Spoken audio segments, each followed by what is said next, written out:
Assalamualaikum warahmatullahi wabarakatuh. Saya mahasiswa yang bernama Muhammad Nafis Cafid dengan NIM 22515020 ingin menjawab sebuah latihan soal daripada latihan satu ini.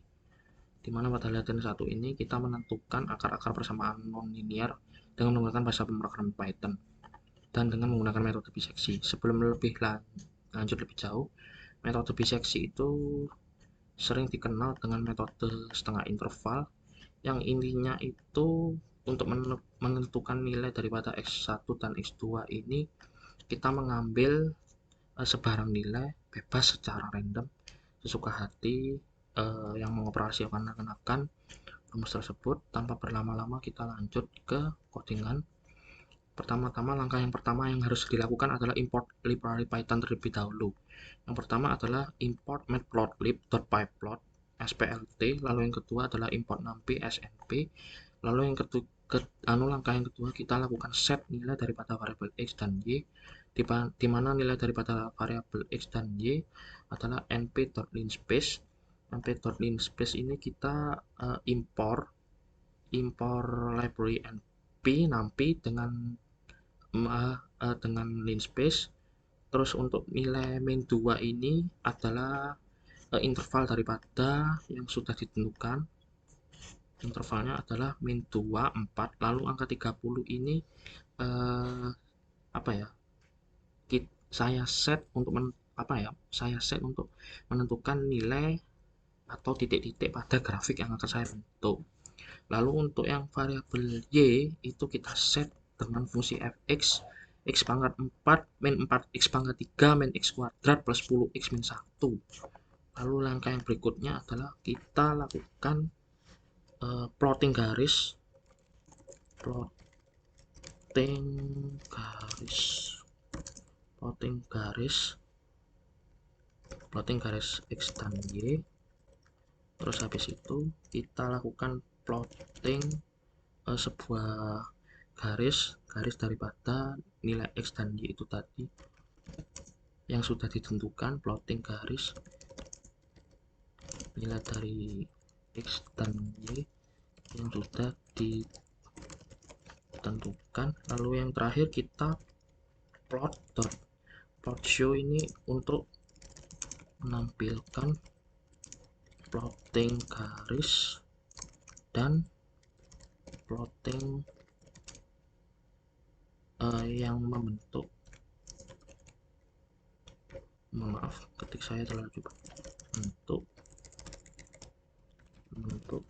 membentuk garis x dan y yang telah diset tadi nilainya.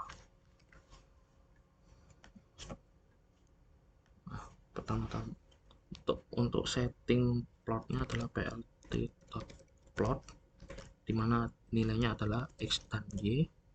Terus habis itu untuk setting gridnya, garisnya plt.grid di mana nilainya true ini nanti digunakan untuk men-setting garis, nanti akan saya jelaskan berikutnya. Lalu yang terakhir kita lakukan plt.show untuk menampilkan sebuah garis dan plot nilai daripada x dan y. Lalu berikutnya setelah codingan jadi kita lakukan run dengan menekan tombol Ctrl F9. Kita tunggu sebentar apa responnya.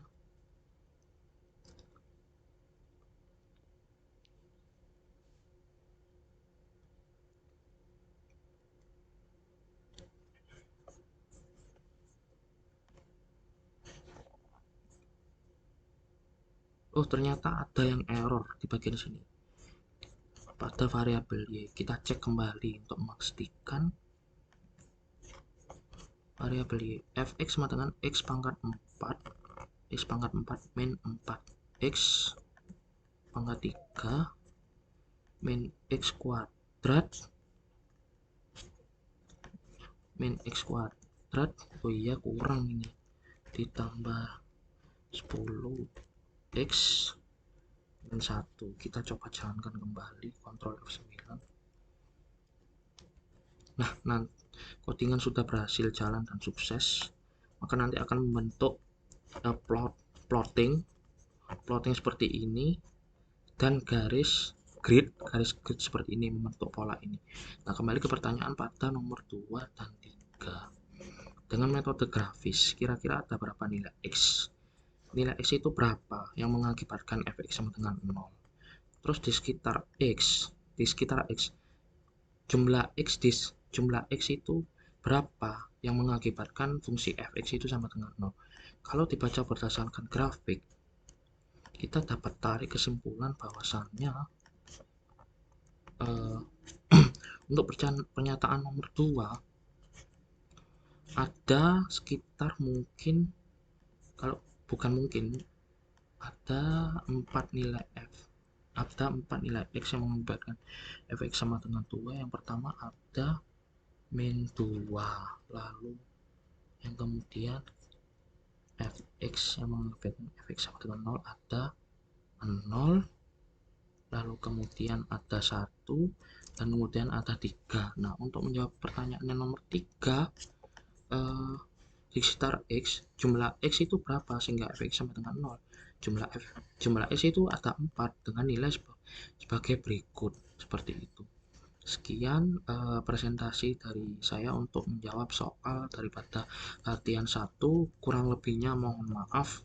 Wassalamualaikum warahmatullahi wabarakatuh.